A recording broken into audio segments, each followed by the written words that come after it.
Today we have contestant economist Alfred Marshall. Thanks for having me on the show. No problem, it's a pleasure to have you here. This is Alfred Marshall. He was born on the 26th of July, 1842. He also wrote the Principles of Economics in the year 1860. His ideas include supply and demand, marginal utility, and cost of production. He examined the relationships between the values of commodities and production costs. And he believes that all labor is directed toward producing some effect. This is an example of Marshall's supply and demand theory on a graph. All right, Alfred, so we're going to start off with your first question. Scholars or intellectuals are commonly said to reside in what kind of tower? A, clock, B, radio, C, ivory, or D, water? This is a tough one. This is hard. I don't know. Let's just go with B, radio. Final answer. Ooh, I'm sorry, that's incorrect. The correct answer was C, ivory. Well, it was good to have you, Alfred. Best of luck. Thank you. Now our next contestant is John S. Mill, another famous economist. Come on out, John. Hey, thank you for having me on the show today. Good to have you, John. All right, so to introduce him, he was born on the 20th of May in 1806, and he is a prominent British philosopher. He contributed to the social theory, and political economy. And his conception of liberty justified the freedom of the independent in opposition to unlimited state control. And he famously said, although it is not true that all conservators are stupid, it is true that most stupid people are conservative. All right, those are some strong opinions. This is an example of Mill's theory presented on a graph. All right, so your question is, according to the proverb, what is the pot calling the kettle? A, hot, B, noisy, C, black, or D, my hero?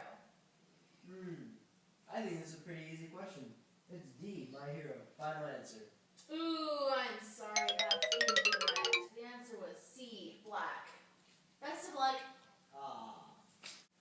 All right, here we have our next contestant, economist Thomas Malthus. Come on out. It's great to be here. Good to have you. All right, Thomas Malthus was born on February 14th in 1776.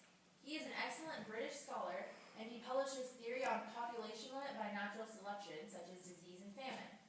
And his theory states that when the population of laborers grows faster than the production of food, real wages fall and the cost of living goes up. And he famously said, the rich, by unfair combinations, contribute frequently to prolong the season of distress among the poor. And he favors long-term economic health over short-term growth. This is an example of Malthus' theory of population presented on a graph. All right, Thomas, so we're going to give you your first question. Are you ready? Absolutely. In the U.S., if it's not daylight saving time, it's what?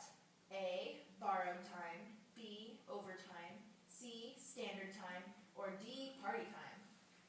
That's an easy question to answer. It's obviously D, party time. Ooh, even though that's a good answer, that's not the right one. I'm sorry, it was A, standard time. Aww. Next time. All right, so our next contestant here is also a famous economist, David Ricardo. Come on out, David. Woo! Thanks for having me on the show. Good to have you. All right, David was born on April 18th, 1772, and he was a British political economist and stock trader.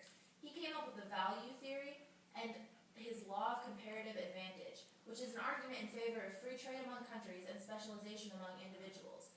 And he famously said, a rise in wages from an alteration in the value of money produces a general effect on price, and for that reason it produces no real effect whatever on profits. This is a model of David Ricardo's theory presented on a graph. All right, so your question is, according to the common saying, if something is really cheap, it's a dime a what? A, score, B, dozen, C, 100, D, too many. This is hard. Let me think for a moment. Take all your time you need. Final answer is C, 100. Oh, I'm sorry, that's incorrect. The answer was B, dozen. Dime a dozen. Next time.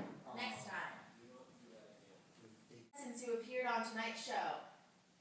Join us next time for Who Wants to Be a Millionaire?